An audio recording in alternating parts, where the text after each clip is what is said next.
जैकबाबाद मां के खबर ॾींदा हलूं। Bureau chief Waseem Iqbal ji report मुताबिक़ अब्दुल अज़ीज़ लाशारी वलद महमद इस्माइल लाशारी पंहिंजे ज़ाल सां गॾु अवामी प्रेस क्लब पहुची पंहिंजे वालिद जे सनकोटा नमलण करे पुलिस खिलाफ़ प्रेस कॉन्फ्रेंस कई।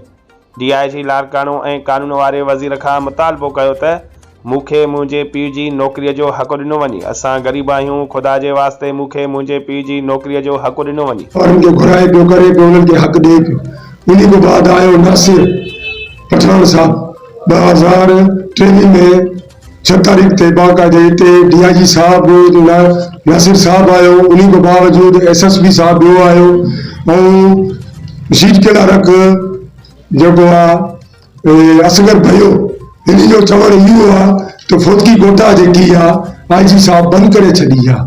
2023 में मां पाण जेको IG साहब सिंध ऑफिस जे बारे में बीठो हुयमि। उन्हीं को बावजूद मूंखे उतो जी पुलिस मूंखे जवाब ॾिना, धिका थाबा ॾिना। मां IG साहब जी दरख़्वास्त लिखाई।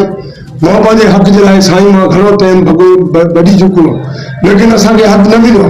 लेकिन हक़दारनि खे हक़ अल्लाह जो रसूल भी ॾींदो आहे। उन्हीं को बावजूद जेको आहे हक़ जेको आहे असांजी माई बाप सरकार भी ॾींदी आहे। मुंहिंजो बाबे खे जैकाबाद ज़िले जी पुलिस 1966 में मुंहिंजो बाबो सिंध पुलिस में भर्ती थियो हुयो। 2008 में मुंहिंजे बाबे खे बीमारी एवस किरियो, फालेज थियो। सदर एयरपोर्ट थाने ते आख़िरी थानो इहो हुयसि, इन्वेस्टिगेशन केस दाख़िल कंदो हुयो। उन दौरान में SHO साहब हुयो, इशफाक कलोरो साहब हुयो। उन्हनि जे अखियुनि जे साम्हूं मुंहिंजो बाबो किरियो हुयो। 2017 में मुझे बाबो फोत थी चुको हो। मां पंहिंजे हक़ जे लाइ घणो टाइम मां भगम डुकियमि, मूंखे हक़ न मिलियो आहे। लेकिन ख़ुदा वास्ते पंहिंजे बच्चन जे सदके अल्लाह जे रसूल जे सदके मां गुज़ारिश करां थो IG साहब के सुप्रीम कोर्ट इस्लामाबाद के मां अपील करां थो मूंखे पंहिंजो हक़ ॾिनो वञे। मां गरीब मिस्किन माण्हू पाण घणो टाइम भगम हिननि क्लर्कनि मूंखे भॼायो। DIG ऑफिस लाड़काणे वारे क्लर्कनि मूंखे भॼायो।